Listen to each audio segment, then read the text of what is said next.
Praise the lord, హల్లెలూయా. దేవునికి స్తోత్రం కలుగుగాక. మీ అందరికీ శుభాలు కలుగుగాక. మన తండ్రి అయినటువంటి దేవుని ప్రేమ, కుమారుడైన క్రీస్తు ప్రేమ, పరిశుద్ధాత్మ దేవుని యొక్క కృప ఎల్లప్పుడూ కూడా మన మీద, మన పిల్లల మీద, మన కుటుంబాల మీద సమృద్ధిగా, ఆశీర్వాదకరంగా, దీవెనకరంగా ఉంచబడిన గాక యేసు నామములో. Amen, amen, amen. మంచిది ప్రియులారా, మనలందరినీ కూడా సజీవ లెక్కలో ఉంచినటువంటి దేవత దేవునికి ఘనత ప్రభావాలు కలుగుగాక. మంచిది. మరి మీరు చేస్తున్నటువంటి ప్రార్థన బట్టి, చూపుతున్నటువంటి ప్రేమను బట్టి మిమ్మల్ని అందరినీ కూడా దేవుడు దీవించి ఆశీర్వదించను గాక యేసు నామములో. Amen, amen, amen. ప్రియులారా రండి, హోసన్న మినిస్ట్రీస్ నుంచి ఒక పాట పాడి దేవుని మహిమపరచుకుందాం. ఆమెన్. ఒకని ఆయుష్ ఆశీర్వాదము నీవశమయ్యున్నవి, నీ సరిహద్దులలో నెమ్మది కలిగెనున్నాలు. ఒకని ఆయుష్ ఆశీర్వాదము నీవశమయ్యున్నవి, నీ సరిహద్దులలో నెమ్మది కలిగెనున్నాలు. యేసయ్యా నీ సంకల్పమే మహిమైశ్వర్యమై, నీ పరిశుద్ధులలో చూపినది. యేసయ్యా నీ సంకల్పమే మహిమైశ్వర్యమై, నీ పరిశుద్ధులలో చూపినది. గీతము మనసార నేను పాడేద,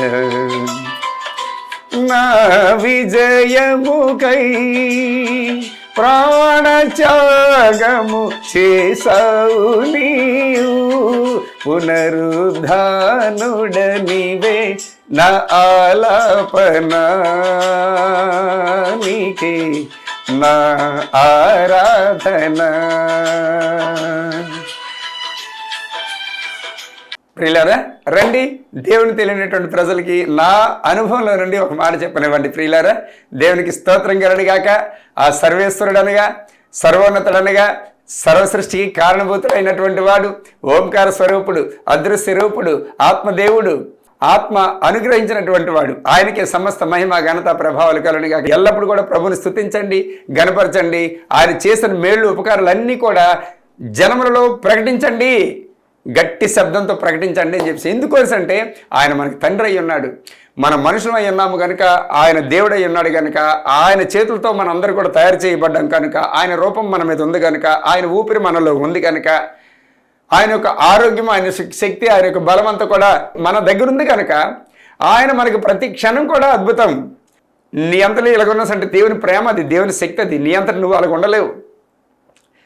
ఎందుకంటే దురాత్ముడు ఇప్పుడు కూడా కాసు కూర్చుంటాడు. ఆడెవడు పైనుండి పడిపోయినాడు. దేవదత్తులు, ఈ దురాత్మలు, చీకటి అంధకార శక్తులు, ప్రేతాత్మ శక్తులు, బాణమతి శక్తులు అని నువ్వు పైనుండి పడిపోయిన దేవదత్తులు 333 కోట్ల దేవదత్తులు పడిపోయినాయి భూమి మీద.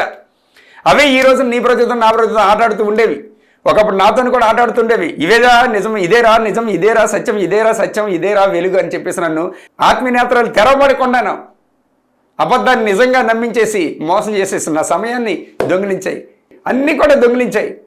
ఇంకా వాటన్నిటి నుంచి కూడా నా ప్రభువే నా దగ్గరికి వచ్చి నన్ను విడిపించుకున్నాడు, తన చేతుల్లో గుప్పెట్లో పెట్టుకున్నాడు. కాబట్టి ప్రియులారా, రేపొద్దున మళ్ళీ చనిపోయిన తర్వాత ఈ శరీరం మట్టిలో కలిసిపోయిన తర్వాత ఆత్మలన్నింటినీ కూడా తీసుకెళ్ళిపోయి వాటి నరకంలో కలిపేసుకుంటున్నాయి. అందుకని వాటిలో నుండి విడిపించడానికని ప్రభు అయినటువంటి యేసు క్రీస్తు, ఆ దేవతి దేవుడే యేసుగా అంటే రక్షకుడిగా, క్రీస్తు అంటే దేవుడిగా ఆయన రావడం జరిగింది. మర్త్యం, అమర్త్యం. మర్త్య శరీరం అంటే మలిన శరీరం, అమర్త్య శరీరం అంటే మహిమ శరీరం. మర్త్య శరీరంతో చనిపోయాడు, అమర్త్య శరీరం అంటే మహిమ శరీరంతో మరణాన్ని గెలిచి తిరిగి లేచాడనమాట. ఆయన లేచినట్టు ఈ భూమి మీద ఎవరు కూడా చనిపోయి తిరిగి లేవలేదు. అందుకే దేవుడు అనిపించుకున్నాడు. ఆయన పుట్టినట్టు, ఆయన జన్మించినట్టు, ఒకే తల్లి జన్మించినట్టు, శరీరం ముట్టుకోకుండా, మగవాడు తాకిడి లేకుండా, పురుషుల యొక్క సంపర్కం లేకుండా ఎవరు కూడా ఈ ప్రపంచంలో జన్మించలేదు. ఆయన చేసినటువంటి అద్భుతాలు, ఆశ్చర్యకార్యాలు, ఆయన మార్చినటువంటి జీవితాలు, మనుషులకి ఇచ్చిన బ్రతుకులు, ఆశీర్వాదాలు ఇన్నన్నీ కాదు. అందుకే దేవుడయ్యాడు ఆయన. అందుకే ప్రపంచంలోని ఫేవరెట్ అయిపోయాడు, ప్రపంచంలో ఎక్కువ జనాభాకి. దేవుని స్తోత్రం కలిగాక. హల్లెలూయా. మతం మార్చేసుకున్నాడు రోయ్, ఆడు మతంలోకి వెళ్ళిపోయాడు రోయ్, ఇటు మతంలో దిగిపోయాడు రోయ్, మతంలో మునిగిపోయాడు రోయ్. అజ్ఞానం అహంభవతి వినాశాయ నరక ధ్వంస ప్రాప్తి. అజ్ఞానంతో చేసినటువంటి భక్తి నరకం అనేటువంటి అగ్నిగుండంలోనికి త్రోసేస్తుందంట. అందుకనే ఈ విషయాన్ని మనం జాగ్రత్తగా గమనించుకొని ఇప్పటికైనా సరే మనం దేవుని యందు ఆసక్తి కలిగి, దేవుని యందు మనసు కలిగి, దేవుని యందు విశ్వాసం కలిగి, దేవుని యందు నమ్మకం కలిగి, ఏది మంచో ఏది చెడో, ఏది వెలుగో ఏది చీకటో, ఏది అబద్ధమో ఏది నిజమో, ఏది ఇవన్నీ కూడా మనం తెలుసుకొని ఉన్నట్లయితే ఆటోమేటిక్గా రేపు పొద్దున్న మంచిగా జీవిస్తాం. ఇక్కడ జీవిస్తాం, పరలోకంలో కూడా జీవిస్తాం. యేసునామానికి మహిమ ఘనత ప్రభావాలు కలుగును గాక. Amen amen amen. ఈ మాటలను విత్తనాలు మీ హృదయాన్ని నేల మీద నాటిపించే సాయం నీరుపోసి పాడిగట్టి ఫలింపు చేయను గాక యేసునామంలో. లేదంటే అగ్నిగొండంలోకి వెళ్ళిపోతాం మనం. ఆమెన్. గతసారి ఎపిసోడ్ ఏంటంటే విశ్వాసం గురించి మనం చెప్పుకుందాం. విశ్వాస సహితమైన ప్రార్థన రోగిని స్వస్థపరుస్తుంది. విశ్వాసం లేకుండా ప్రభుకి ఎవడు కూడా ఇష్టడు కాడు అని చెప్పి వాక్యాలు సెలవిస్తున్నాయి. కాబట్టి విశ్వాసమే ప్రధానం. నమ్మకం ఉంటే చాలు, కొట్టుకెళ్ళిపోతుంది అంతే. ఓకే, మా దేవునికి స్తోత్రం కలను కాక. ఆవగింజ అంతా అయిపోయింది. ఇది ఈ రోజున ఏంటంటే అధికారం ఏంటంటే అధికారం నీకు ఇచ్చేశాడు దేవుడు. ప్రియులారా రండి వాక్యం చదువుకుందాం. ఆయన శాస్త్రుల వలె గాక అధికారం గలవాని వలె వారికి బోధించెను కనుక వారు ఆయన బోధకు ఆశ్చర్యపడిరి. దేవునికి స్తోత్రం కలను గాక. హల్లెలూయా. చూడండి, మార్క్స్ సువార్తలో, మత్తయి సువార్తలో, లూకా సువార్తలో, యోహాను సువార్తలో ఆయన అధికారం గలవాని వలె వారికి బోధించను. అధికారం అంటే బల్ల గుద్ది మరి చెప్పడం, కమాండ్ఫుల్గా బోధించడం. కమాండ్, అథారిటీ అన్నమాట. అధికారం చూపించాలి. ఎందుకు అంటే ఈ లోకం అంతా కూడా అపవాది గడితో నిండిపోయింది. అంటే అపవాది యొక్క శక్తులతో, చీకటి శక్తులతో చీకటమైపోయి ఉంది. అందుకే చీకట్లో ఉన్నటువంటి మనుషులకి అలాంటి అధికారంతో కూడుకున్నటువంటి బోధ కానీ చేయకపోతే వాళ్ళ యొక్క హృదయాల్లో, వాళ్ళ మనసుల్లో, వాళ్ళ యొక్క శరీరాల మీద తిష్ట వేసినటువంటి చీకటి తొలగిపోవడం కష్టం. దేవుని స్తోత్రం కలుగును గాక. హల్లెలూయా. అవి ఎలాంటి మనసు అంటే మతి మీద బాణాలు వేస్తుంటాయి, మనసు మీద బాణాలు వేస్తుంటాయి, శరీరాల మీద బాణాలు వేస్తుంటాయి. ఎలాంటి బాణాలు అంటే అనాలోచన, ఆందోళన బాణాలు వేస్తుంటాయి, అనారోగ్య బాణాలు వేస్తుంటాయి, అవివేకపు బాణాలు వేస్తుంటాయి, అధైర్యపు బాణాలు వేస్తుంటాయి, అజ్ఞానపు బాణాలు వేస్తుంటాయి. రకరకాలైనటువంటి బాణాలు మనసుల మీద వేస్తుంటాయి, శరీరాన్ని కృంగదీసేస్తాయి. మనసు ఎప్పుడైతే కృంగిపోయిందో దాంతోపాటు శరీరం కూడా కృంగిపోతూ ఉంటుంది. అంతే, ఇంకంతే. హాస్పిటల్ పాలు, డబ్బు అంతా కూడా అట్టే, కష్టపడింది అంతా కూడా గాలికి ఎగురుడు, ఎండకి ఎండుడు, వర్షానికి తడుచుడు, ఈ విధంగా. అందుకే నేను కమాండ్ఫుల్గా ఉండాలి సుమా. ఎందుకంటే ఉన్నాడు కాబట్టి ఏదైనా సరే, ఏ జబ్బులు తీసుకొచ్చినా అవి అపవాద శక్తులు తీసుకొచ్చినటువంటి. కాబట్టి జ్వరమా, నీతో నేను మాట్లాడుతున్నాను. ఇక్కడ నుంచి ఈ శరీరం మీద నుంచి విడిచిపెట్టి పొమ్మని ఆజ్ఞాపిస్తున్నాను యేసు నామంలో.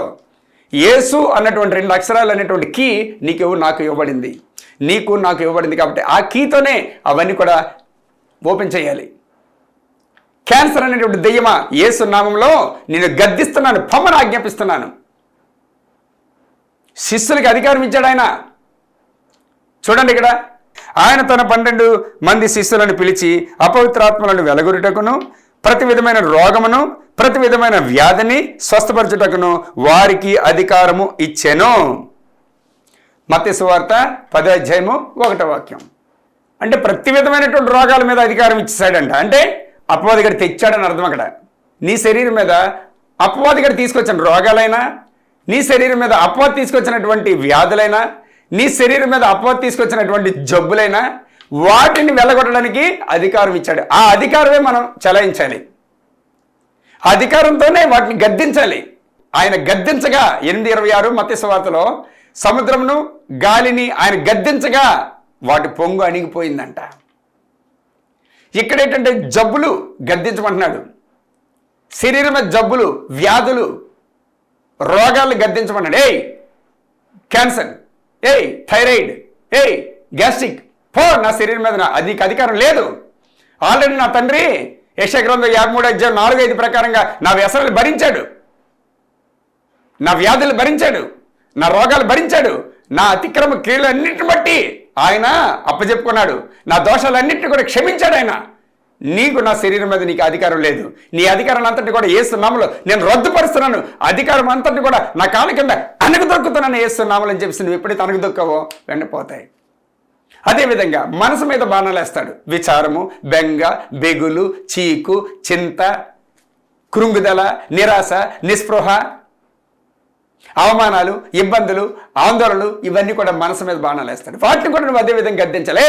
నా తండ్రి నాకు శాంతినిచ్చాడు, ఆయన శాంతిని నాకు ఇచ్చాడు, ఆయన పూర్ణ శాంతిని నాకు ఇచ్చాడు. మీ హృదయంలో కలవరపడనీయకండి అని చేసి మాకు చెప్పాడు ఆయన. మధ్యలో నువ్వు ఎవడరా, నువ్వు ఇలా తీసుకొచ్చావు, ఏసు నామములో పమ్మని గద్దిస్తాను దురాత్మ అని చెప్పేసి కుక్కని గసరండి గసరాలి. నీకు ఇచ్చినటువంటి అథారిటీని, అధికారాన్ని నువ్వు ఉపయోగించుకోవాలి, ఆధిపత్యాన్ని ఉపయోగించుకోవాలి. లేదంటే మాత్రం ప్రభువా, తండ్రి, నాయనా, రా బాబు, వీటిని విడదీయు, విడిపించు, వదిలించు, నన్ను బాగు చేయు, నన్ను స్వస్థపరచు. నో, అదేం కాదు. అలాగంటే మాత్రం నీ నెత్తినే కూర్చుంటాయి. నవ్వుతాడు అపవాదిగాడు. రే, నీకు అధికారం ఇచ్చాడు రా తండ్రి, నీకు అధికారం ఇచ్చాడు కాబట్టి గద్దించు, అప్పుడు నేను వెళ్ళిపోతాను.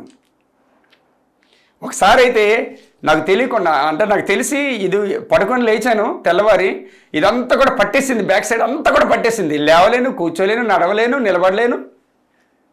అసలు చాలా అధ్వాన పరిస్థితి అయిపోయింది. నేను ఈ రూమ్ నుండి దిగేటప్పుడైతే నా కూతురు నెమ్మదిగా మెట్లు దించి నాకు పెరుగన్నం కలిపి నోట్లో పెట్టింది. నాకు చాలా బాధ అనిపించింది. నా కొడుకైతే కారులో ఏదేదో హాస్పిటల్ తీసుకెళ్ళిపోయాడు టకటకట. నేను కూడా అలాగే వెళ్ళిపోయాను గంగగోవులాగా. అప్పుడు ఒకసారి ఒక వారం 10 రోజులు అనమాట, ఈలోగా దసరా సెలవులు ఓపెన్ అయిపోయింది, స్కూల్ ఓపెన్ అయిపోయింది, వెళ్ళాలి, కంపల్సరీగా వెళ్ళాలి. అప్పుడు వెళ్ళేసి వచ్చాక మేడం క్రిస్టియన్, ఆమెను అడిగాను, చెప్పాను, మేడం ఇది సంగతి అంటే ఓకే టేక్ రెస్ట్ అని చెప్పి అన్నారు. టేక్ యూర్ ఓన్ టైమ్స్ అంటే ఏం చెప్తాం, ఎంత ఇచ్చినా సరే, ఎంత టైం ఇచ్చినా సరే తగ్గాలి కదా. నా కూతురు వచ్చి మరి రైల్వే స్టేషన్కి డ్రాప్ చేయడానికి ఎవరు లేరు. అప్పుడు వచ్చి వేరే కుర్రాడిని అన్నయ్యని పిలుద్దామమ్మా అని డ్రాప్ అంటే వీడు లేడు, క్యాంప్ వెళ్ళిపోయాడు. సుకుమార్ లేడు, అలా అన్నయ్య క్యాంప్ వెళ్ళిపోయాడు. సుకుమార్ క్రిస్టియన్ సాంగ్స్ అని కొట్టండి, ఆడి పాటలు వచ్చేస్తాయి ఎప్పుడైనా సరే యూట్యూబ్లో. అయితే ఇదేంట్రా ఈ పరిస్థితి వచ్చింది, నా కూతురు కూడా నేను డ్రాప్ చేసుకోవడానికి 12 గంటలు. అప్పుడు వెంటనే నేను బాధపడి 12 గంటల ప్రేయర్కి వస్తే, ప్రభువా ఏంటి సంగతి అంటే, యూజ్ యువర్ అథారిటీ, ఉపయోగించు నీ అధికారాన్ని, గద్దించు అన్నాను. అమ్మా అవునా అని చెప్పేసి, దురాత్మ, చీకటి శక్తులారా, ఎవరే నువ్వు, నాకు మొత్తం నరాలన్నీ కూడా బిగబట్టేసి మా ఎక్స్రేలు అన్నీ కూడా చేయించేసి రకరకాలైనటువంటి ఇబ్బందికరమైన పరిస్థితిని తీసుకొచ్చినటువంటి దురాత్మలారా, ఫమన ఆజ్ఞాపిస్తున్న నాజరేయుడైన యేసుక్రీస్తునామములో, ఫమన ఆజ్ఞాపిస్తున్న నాజరేయుడైన యేసుక్రీస్తునామములో అని చెప్పేసి ఒకసారి గసలు కొట్టుకున్నా. అంతే, మొత్తం అంతా కూడా ఫినిష్. దేవుని స్తోత్రం కలుగును గాక, హల్లెలూయా. ఒకసారి మరి నేనేమో అసలే గాలికి ఎగిరిపోయినట్టున్నాను కదా, మా ఆవిడ నా మీద జాలి చూపించి, నా పిల్లలు మా ఆవిడను ఏమిటి సన్నం అయిపోతున్నారు, మీరు మంగళవారం శుక్రవారం ఉపవాసాలు ఉంటున్నారు కాబట్టి మీరు సన్నం అయిపోతున్నారు, భోజనం బాగా మీరు ఉపవాసాలు ఉంటున్నారు కాబట్టి కొంచెం మానేసేయండి అని చెప్పేసి నన్ను. శుక్రవారం కదా, ఈరోజు కూడా ఉపవాసం ఉన్నాను, అయినప్పుడు మంచిని కూడా తీసుకోవాలి పొద్దున్న నుంచి ఎంతవరకు. ఇది 2వ సీడీ, ఇది 2వ మెసేజ్. ఎందుకంటే మొత్తం 3 నెలలు కవర్ చేయాలి, 3, 4, 12 వీడియోలు నేను చేయాలి. ఈ నెల చూస్తే కొద్ది దగ్గర పడిపోతుంది. ప్రతి వారం ఊరి మీదకి వెళ్ళిపోతున్నాను మీటింగ్స్ కోసం, నాకు టైం ఉండట్లేదు, అందుకని చెప్తున్నాను. అయితే ఎప్పుడైతే సన్నం అయిపోతున్నారండి, ఉపవాసాలు మానేయండి అని, ఓహో నా మీద ఎంతో ప్రేమతో చెప్తున్నారు కాబోలు అని చెప్పేసి నేను కూడా వాళ్ళ మాటకి ఎస్ అన్నాను. వాళ్ళలోని అపవాదిగా దూరినట్టు చూడండి, ఇక్కడ యేసుప్రభు గద్దిస్తాడు. ఏంటిది, ఎందుకు ప్రభా నువ్వు అలా చేయకూడదని చెప్పి పేతురు అంటే, సాతానా నా వెనుక పొమ్ము అని చెప్పి వెంటనే ఆ పేతుని గద్దిస్తాడు యేసుప్రభు. అలాగన్నట్టు మా వాళ్ళలోనే ఆ దైవశక్తులు దూరి ఆ విధంగా నన్ను డౌన్ చేస్తానని నాకు తేలిక, సరే అని చెప్పేసి నేను ఊరుకున్నా. ఈలోగా నాకేమో బ్లడ్ మోషన్స్ అవుతున్నాయి. హాస్పిటల్ తీసుకెళ్తే అమ్మా ఇతనికి ఏమనుకున్నారు, థైరాయిడ్ ఉంది, గ్యాస్ట్రిక్ ఉంది, రకరకాల అన్నీ ఉన్నాయని చెప్పేసి మొత్తం రిపోర్ట్లను రాసేసి జీవితాంతం కూడా ఆ మెడిసిన్ వాడాలంట. ఇది ఎక్కడ చిక్కురా బాబు అని చెప్పేసి అనుకున్న తర్వాత బాధపడుతున్నాను. పూటపోటికి వేసుకోవాలి, టాబ్లెట్స్ వేసుకోవాలి కంపల్సరీ, ఇంతేసి ఒక్కొక్కటిను. సరే ఒకసారి ఏమనిపించింది అంటే, ఉపవాసాలు మానేశాను కదా, ఇంకా లావవుతానేమో మా వాళ్ళు చూపించిన ప్రేమకి అని చెప్పేసి ఇంకా అలా సన్నం అయిపోతున్నాను. బ్లడ్ మోషన్స్ తగ్గట్లేదు, హాస్పిటల్ ఇచ్చినటువంటి ఆ మందులన్నీ కూడా వాడుతున్నాను. ఆవిడ తలంపు వచ్చింది, నా ద్వారా అనేక మందికి స్వస్థపరుస్తున్నటువంటి దేవాతి దేవుడు ఈరోజు నాకేంది నా శరీరానికి ఇలాగ వచ్చింది అంటే, ఎప్పుడైనా సరే నీకేమైనా నేను తలపెట్టినా అనర్థాలు, ఆటంకాలు, అనారోగ్యాలు ఏమైనా వచ్చాయా అని చెప్పేసి ఆ మాట గుర్తొచ్చి, అవును ప్రభా నిజమే, క్షమించు ప్రభా అని చెప్పేసి, థైరాయిడ్, గ్యాస్ట్రిక్, బీపీలు, షుగర్లు, దెయ్యాలారా నా ఒంట్లోంచి నా నుంచి పొమ్మని ఆజ్ఞాపిస్తున్నాను యేసునామములో చేసి గద్దించేసి ఉపవాసాలు కంటిన్యూ చేశాను. చేసిన తర్వాత 6 రోజులు అయిపోయిన తర్వాత నేను వెళ్ళాను, హాస్పిటల్కి వెళ్ళాను. నీళ్ళ రిపోర్ట్ అన్ని నీళ్ళ report, BP nil, sugar nil, thyroid nil, gastric nil అని. ఒకవేళ ఇది అబద్ధం చెప్తున్నాడని చెప్పేసి మరో హాస్పిటల్కి వెళ్ళి మళ్ళీ చెక్ చేసుకుంటే అన్ని నిల్లు. ఆ 2 చీటీలు తీసుకొచ్చి మా ఆవిడ ముందు వేస్తే నమ్మదు. ఏం చేస్తాం మరి? దేవుని స్తోత్రం కలుగును గాక. హల్లెలూయా. మరి అటు విధంగా మరి నాకు ఎప్పుడు అప్పటి నుంచి ఈరోజు మొదలు ఈ రోజు వరకు నా శరీరానికి ఏది కూడా రాలే, ఏ అనారోగ్యంగా రాలే, అలసట రాలే. 3 గంటలకు పడుకుంటాను, నిద్రపోయేది కూడా 3 గంటలే, లేదంటే 4 గంటలు అంతే. నాకు ఏ నీరసంగానే ఏమి ఉండదు. ఎప్పుడు ప్రయాణం అయిపోతానో నాకే తెలియదు, ఏ అర్ధరాత్రి వెళ్ళిపోతానో ఏ అర్ధరాత్రి వస్తానో ఇంటికి నాకే తెలియదు. అన్నీ ఏమైపోతాయి, ఒక్క వేడి కానీ ఎలాంటి ఇది కానీ ఏమి లేదు. దేవుని స్తోత్రం కలుగును గాక. హల్లెలూయా. ఇప్పుడు కూడా కమెంట్ఫుల్గా చెప్తూ ఉన్నాను, ఇప్పుడు కూడా మంచిలు కూడా ఇంతవరకు తీసుకోలే, కమెంట్ఫుల్గా మాట్లాడుతున్నాను. ఎందుకంటే నాకు శక్తినిచ్చినట్టుంటాడు ఆయనే, జ్ఞానం ఇచ్చేవాడు ఆయనే, బలాన్ని ఇచ్చేవాడు ఆయనే, ధైర్యం ఇచ్చేవాడు ఆయనే, ఆయుష్నిచ్చేవాడు ఆయనే, ఆరోగ్యాన్ని ఇచ్చినవాడు ఆయనే, నడిపించేవాడు ఆయనే. నాకేంటి మధ్యలో బాధ? నా పని ఏంటంటే దేవుడిని స్తుతించడం, ఆరాధించడం, గణపరచడం, మహింపరచడమే, దేవుడితో ఎగిరి గంతులు వేసి సంతోషించడమే, అపవాదిని గద్దించడమే నా డ్యూటీ. అపవాదిని గద్దించాలి, వాడిని చితుక్కొట్టాలంతే. నువ్వు పోరాడుతున్నది ఎవరితో పోరాడుతున్నా అంటే 6:12 ఎఫెసీయులకు రాసిన పత్రికలో అంటాడు కదా, ప్రధానులతోనూ అధికారులతోనూ ఆకాశ మండలం ముందున్నటువంటి దురాత్మల సైన్య సమూహంతోనూ పోరాడుతున్నావు, ప్రధానులతో.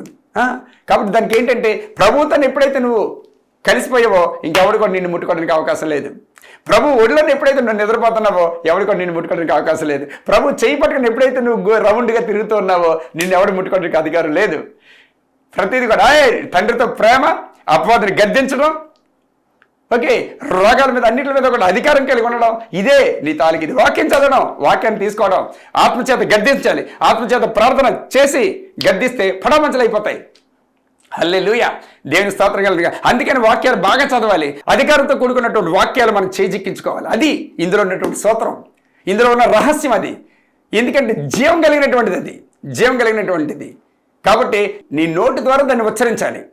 నాకు అసాధ్యమైనదంటే ఏమీ లేదు. 17:21 మత్తయి సువార్త. నాలో ఉన్నవాడు లోకంలో ఉన్నవానికంటే గొప్పవాడు.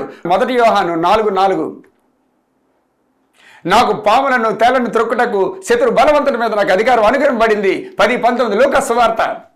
సమాధానకర్త దేవుడు సాధారణి శీఘ్రమే మన కాళ్ళ కింద, నా కాళ్ళ కింద చితకి ద్రొక్కించను అని చెప్పేసి 16:20 రోమిలు రాసిన పత్రిక ప్రకారంగాను తనకు ద్రొక్కాలి. అది అధికారం. నేను ఆయన ఏకమై ఉన్నాము కనుక, తండ్రి నేను ఏకమై ఉన్నాను కనుక, నన్ను ముట్టుకున్నటువంటి వాడు నా తండ్రిని ముట్టుకున్నట్టే, నన్ను ముట్టుకున్నటువంటి వాడు నా తండ్రి కనుగుడ్డు ముట్టుకున్నట్టే. నేను నా తండ్రిలో చలిస్తున్నాను, నేను నా తండ్రిలో బ్రతుకుతున్నాను, నేను నా తండ్రిలో జీవిస్తున్నాను. 17:28 అపోస్తల కార్యాలు. నా తండ్రి ఏమై ఉన్నాడో నేను అదే ఉన్నాను. నా తండ్రిలో నాకు వాటా ఉంది. 3:9 గలతీయులకు రాసిన పత్రిక ప్రకారంగాను అబ్రహాం గారికి ఇచ్చినటువంటి వాగ్దానాలు, అబ్రహాం గారికి ఇచ్చినటువంటి అధికారాలు, అబ్రహాం గారికి ఇచ్చినటువంటి ఐశ్వర్యాలు, వాటన్నిటిలో కూడా నాకు వాటా ఉంది. ఎందుకంటే విశ్వాసం కలిగినటువంటి వారే అబ్రహాం గారి యొక్క ఆశీర్వాదాల్లో పాలు పంపులు పొందిన వారై ఉన్నారని వాక్యం సెలవిస్తుంది. కాబట్టి అధికారం కలిగి ఆ యొక్క వాటిని అన్నింటినీ కూడా క్లెయిమ్ చేసుకోవడంలోనే క్రైస్తవ్యం యొక్క సీక్రెట్ దాగి ఉంది, క్రైస్తవుని యొక్క అభివృద్ధి దాగి ఉంది, క్రైస్తవుని యొక్క ఆశీర్వాదాలు దాగి ఉన్నాయి. దేవుని స్తోత్రం కలుగును గాక. హల్లెలూయా. ప్రియులారా, కాబట్టి ఎల్లప్పుడూ కూడా కన్నీటి కృతజ్ఞతలు చెల్లిస్తూ, ఎందుకంటే ఇంత ప్రేమ, ఇంత ఆధిపత్యం, ఇన్ని ఆశీర్వాదాలు, ఇన్ని దీవెనలు, ఇన్ని అధికారం ఎవరు కూడా ఇవ్వలే. ఇచ్చినా సరే చల్లవవి, చల్లని నోట్లు, చిరిగిపోయిన నోట్లు, కన్నబడిపోయిన నోట్లు అవి. ఈ సృష్టికర్త కాబట్టి నీ మీద ఆయన, నీ తండ్రి నిన్ను తన చేతుల మీద చెక్కుకున్నాడు కాబట్టి, తన రూపాన్ని పెట్టుకున్నాడు కాబట్టి, తన ఊపిరిని పోసుకున్నాడు కాబట్టి ఆయన అధికారం నీకు ఇవ్వబడింది. Use your authority in the mighty name of Jesus. Amen. Hallelujah. Hallelujah. తండ్రి ప్రేమనేం మాటలతో చెప్పలేం ప్రియులారా, మాటలతో చెప్పలేం. సదాకాలం ఉండేటువంటి దేవుణ్ణి ఏమని పొగుడుతాం, ఏమని వెలిపిస్తాం? డాడీ, నీ ప్రేమే నన్ను ఆదరించెను, యేసయ్యా నీ ప్రేమే నన్ను చీకటి కెరటాలలో కృంగిన వేళలో నీ ప్రేమే నన్ను ఆదరించెను, యేసయ్యా నీ ప్రేమే నన్ను daddy, what a great you are, what a great, what a wonder you are daddy, I love you. ఇదే క్రైస్తవుని యొక్క రహస్యం. ప్రభు సన్నిధిలో గడిపి, ప్రభుతో మాట్లాడుతూ, ప్రభుతో గంతులేస్తూ, ప్రభు యొక్క ఆశీర్వాదాలు, అధికారాలు, ఆధిపత్యాలు అన్నిటినీ కూడా వాక్యాల ద్వారా సంధించుకుంటూ ముందుకు సాగిపోవటమే అపవాదికి ఎదిరించాలి. అనేక మందికి ఆశీర్వదకరంగాను, అనేక మందికి దీవెనకరంగాను జై జీవితాన్ని గడపడమే క్రైస్తవుని యొక్క కర్తవ్యం. ఆశీర్వాదం యేసు నామానికి ఘనత, మహిమ, ప్రభావం కలుగును గాక. ఆమేన్, ఆమేన్, ఆమేన్, ఆమేన్. ప్రియులారా, సుజీవరాజ్ సాక్ష్యాన్ని మనం విందాం. ఈ అబ్బాయికి మొత్తం కాళ్ళన్నీ పట్టేసి, నరాలన్నీ కూడా పట్టేసి, ఒళ్ళంతా కూడా బిగబట్టేసి, కదలకుండా, మెదలకుండా, నడవకుండా, ప్రతి దాని కూడా ప్రతి క్షణం కూడా బండి బండి బండి బండి బండి. డాక్టర్ దగ్గరికి వెళ్తే ఇంకా కొన్నాళ్ళు పోతే ఏమవుతుందో తెలియదు నీ శరీరం, నేను గ్యారంటీ ఇవ్వలేనని చెప్పి అనేసాడు. అతని మాటలో విందాం సాక్ష్యం. హల్లెలూయా. అందరికీ వందనాలండి, దేవుని నమ్మకం వందనాలండి. నా పేరు సుజీవరాజ్ అండి, ఇది వెస్ట్ గోదావరి అండి, తణుకండి మాది. అయితే ఒక 6 నెలల నుంచి చాలా విపరీతమైన మోకాళ్ళ నొప్పులు. డాక్టర్ గారి దగ్గరికి వెళ్తేనేమో కీళ్ళవాతం అన్నారండి. చూపించుకుని వచ్చాక మరి నిద్ర ఉండేది కాదండి, విపరీతమైన అసలు ఎక్కడికైనా వెళ్ళాలన్నా సరే, అడుగు తీసి అడుగెట్టాలన్నా సరే చాలా ఇబ్బంది పడేవాడిని, లేవలేకపోతుండేవాడిని. అసలు నాకు ఏం చేస్తున్నానో, ఏం చేయాలో ఏంటో కూడా గలిబిలి కింద ఉండేదండి. మనసంతా, ఒళ్ళంతా కూడా, శరీరం అంతా కూడా చాలా భారంగా ఉండేదండి. ఏదో కట్లు కట్టేసినట్టుగా ఎలా ఉంటుందో అలా ఉండేదండి. డాక్టర్ గారు అయితే కీళ్ళవాతం బాగా ఎక్కువ ఉంది, కొంచెం జాగ్రత్తగా ఉండాలని చెప్పారు. ఇలాగ ఉంటే కన్నా కాలుకి ఎఫెక్ట్ అవుతుంది, ఫ్యూచర్లో నడిచే పరిస్థితి కూడా కాదని అన్నారు. మూమెంట్లోనే మా ఇంటికి వచ్చాక మా నాన్నగారు కరెక్ట్గా ఇంటికి వచ్చేటప్పటికి మా నాన్న శనివారం సాయంకాలం 6:30కి ఎస్ఎస్ రావు గారిది టీవీ పరిచయం చూస్తున్నారండి. అప్పటి నుంచి మా నాన్న చూసిన వాళ్ళ నుంచి నేను చూశాను.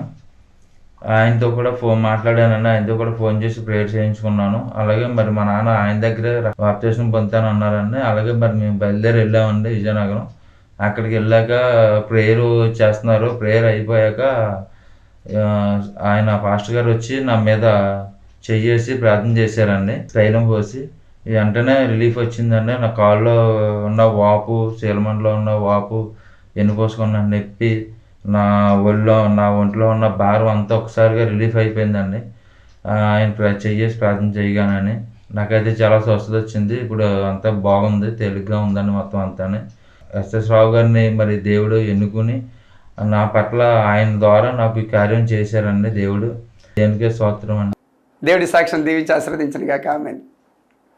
మంచిది ప్రియులారా, మరి దేవాతి దేవుడు విరామం లేనటువంటి పరిచర్య మే నెల నుంచి కొనసాగిస్తూ ఉన్నాడు. ప్రతి ఊరు, ఇంకా తిరుపతి ఉంది, సికింద్రాబాద్ ఉంది, ప్లస్ రామగుండం ఉంది. ఈ నెల 3 ఉన్నాయి. ఇంకా వీటి గురించి ప్రార్థన చేస్తూ ఉండండి. మరి ఆగస్ట్, సెప్టెంబర్, అక్టోబరు ఈ 3 నెలలు కూడాను నేను ప్రార్థనలో వెళ్ళిపోతున్నాను. ప్రభుత్వ ప్రార్థన, ఏకాంత ప్రార్థన అనుకోండి. చెన్నైలో ఉంటాను 3 నెలలను. మనుషులకు దూరంగా ఉంటాను, ఫోన్స్కి దూరంగా ఉంటాను. ఏ మనిషి అంటే దగ్గర బంధువులు, చుట్టాలు వీళ్ళెవరు ఉండరు. ఇంకా ఏ ఫోన్స్ కూడా రావు ఇంకా, ఎందుకంటే అది అరణ్య ప్రాంతం. అది దేవుని స్తోత్రం కలుగాక. మరలా నవంబర్ 1కి వస్తాను. దేవుని చిత్తమైతే విశాఖపట్నం, రాజమండ్రి, విజయవాడ, హైదరాబాద్, భీమవరం, వరంగల్, కాకినాడ ఈ ప్రాంతాల్లో స్వస్థత ప్రార్థనలు చేయడానికి అన్ని దేవుడు ప్రేరేపణ కలిగిస్తున్నాడు. ఖచ్చితంగా ఆ డేట్స్ త్వరలోనే మీకు ప్రకటిస్తాను. మరి మీరు చూస్తూ ఉండండి. ఖచ్చితంగా మీరు రావడానికి ట్రై చేస్తూ ఉండండి. దేవుని స్తోత్రం కలుగును గాక. హల్లెలూయా. దేవుడే స్వస్థపరుస్తాడు, దేవుడే విడుదల చేస్తాడు ప్రియులారా. అంతేకాకుండా మరి మనకి చర్చి స్థలం గురించి మాట్లాడితే 1000 గజాలు, అవి దాదాపు 3 కోట్లు. అయ్యి బాబు 3 కోట్లా అని చేసి ఆశ్చర్యపోకండి. దేవునికి అసాధ్యమైందంటే ఏమీ లేదు. ఎందుకంటే కార్యం అయింది, పరిచర్య అయింది, నడిపించబడి అయింది, తన ప్రజలు రప్పించుకున్నాడు ఆయన, దీవించబడి ఆయన, మాట్లాడవాడు ఆయన, స్వస్థపరచబడి ఆయన, విడుదల ఇచ్చేవాడు ఆయన. ఆశీర్వదకరంగా అనేక మందికి మహిమకరంగా, ప్రజలందరికీ ఆశీర్వదకరంగా నన్ను ఉంచి మహిమకరంగా ఆయన ఉంటున్నాడు. ఇంకేం కావాలి నాకు? నేను ఎందుకు బెడద, చీకు, చింత, భయము, ఆందోళన ఏమి నేను పడను. ఆయనది కాబట్టి ఆయనకు అసాధ్యమైందో అంటే ఏమీ లేదు. ఎందుకంటే భూమి ఆకాశం ఆయన స్వాధీనంలో ఉన్నాయి కాబట్టి ఏం పర్వాలేదు. ఖచ్చితంగా ప్రార్థనలో జ్ఞాపకం చేసుకోండి. ఎందుకంటే అందరికి కూడా విశాలంగా ఉండాలి. రాను దినాల్లో మన పరిచరణ ఇంకా చాలా అంటే జఫన్య 3:20 ప్రకారంగా నాకు ఆయన మాట ఇచ్చాడు. తర్వాత 43:13 యెషయా గ్రంథం ప్రకారం మాట ఇచ్చాడు. కాబట్టి మాట ఇచ్చినాడు తప్పిపోడు. నన్ను పిలుచుకున్నటువంటి వాడు ఆయన అన్యాయస్తుడు కాదు, ఆయన నమ్మదగినటువంటి వాడు. హల్లెలూయా. ప్రార్థనలు పెట్టండి. ఖచ్చితంగా దేవుడు ఎవరిని ప్రేరేపిస్తాడో ఆయనకే తెలియదు. ఎలాగొస్తుందో కాకుల ద్వారా ఏలే గారికి మరి ఆహారాన్ని పంపించినటువంటి వాడు మనం పంపించలేడా? ఖచ్చితంగా ఆయన చూసుకుంటాడు. ఆయనద పరిచర్య. ప్రార్థనలు పెట్టండి. దేవుడు మిమ్మల్ని అందరూ కూడా దీవించి ఆశీర్వదించను గాక యేసు నామములో. ఆమేన్ ఆమేన్ ఆమేన్. రండి ప్రార్థన చేసుకుందాం. అందరూ కూడా జల తైలాలు మీ దగ్గర ఉన్నాయి కదా, పట్టుకోండి. వాటి గురించి కూడా ప్రార్థన చేస్తాను. నేను ఒకవేళ ఆ మాట బయటికి రాకపోయినా సరే మీరు మాత్రం పట్టుకోవడం మానేకండి. ఖచ్చితంగా అవి ఆశీర్వదింపబడతాయి. ఓకే. మహాగణుడైన తండ్రి, మీకే లెక్క మించిన కృతజ్ఞతలు చెల్లిస్తాం ప్రభా. దేవా, మరి ఈ సమయంలో అనేక మంది తండ్రి ప్రభా, నీ మాటల కొరకు, నీ దీవెన కొరకు, నీ ఆశీర్వాదాల కొరకు నీ పిల్లలు ఎదురు చూస్తున్నారు అయ్యా. నా గురించి కాదయ్యా, నీ మీద నమ్మకంతో, నీ మీద విశ్వాసంతో, నీ వెలుగు కొరకు, నీ సంతోషం కొరకు, నీ ఆనందం కొరకు, నీ ఆశీర్వాదాల కొరకు ఎదురు చూస్తున్న ప్రతి బిడ్డ మీద యేసు నామములో తండ్రి నీ దీవెన కుమ్మరింపబడిన గాక, నీ ఆత్మ కుమ్మరింపబడిన గాక, అపవాదేసిన కట్లన్నీ కూడా తెగిపోవును గాక, బంధకాలన్నీ కూడా విడిపోవును గాక, ఆ చీకటి తెరలన్నీ కూడా ఎత్తివేయబడిన గాక, యేసు నామములో పాతాళానికి అనగా ద్రక్కబడిన గాక, ప్రతి విధమైన దురాత్మ చీకటి అంధకార శక్తులారా భవన ఆజ్ఞాపిస్తున్న శరీర ప్రాణాలతో విడిచిపెట్టి యేసు నామములో ఆ మనసుల మీద దాడి చేస్తున్న దురాత్మలారా, బ్రతుకుల మీద దాడి చేస్తున్న దురాత్మలారా, ఉద్యోగాలు రాకుండా, పెళ్లిళ్ళు కాకుండా, పెళ్ళైనా సరే పిల్లలు పుట్టకుండా, రకరకాలైనటువంటి అనారోగ్యాలు, అస్వస్థతలు, ఆందోళనలు కలిగిస్తున్న దురాత్మలారా విడిచిపెట్టి భవన ఆజ్ఞాపిస్తున్నాను యేసు నామములో. తండ్రి, నీకే వందనాలు చెల్లిస్తాం ప్రభా. నా తండ్రి ప్రభా, ఈ కార్యక్రమానికి తండ్రి మరి ఇదిగో స్పాన్సర్ చేస్తున్నటువంటి నీ కుమారుడిని మీరు ఏర్పాటు చేసుకున్నందుకు స్తోత్రాలు. చంద్రపాల్ గారిని జ్ఞాపకం చేసుకోండి దేవా. ఆ కుటుంబాన్ని జ్ఞాపకం చేసుకోండి.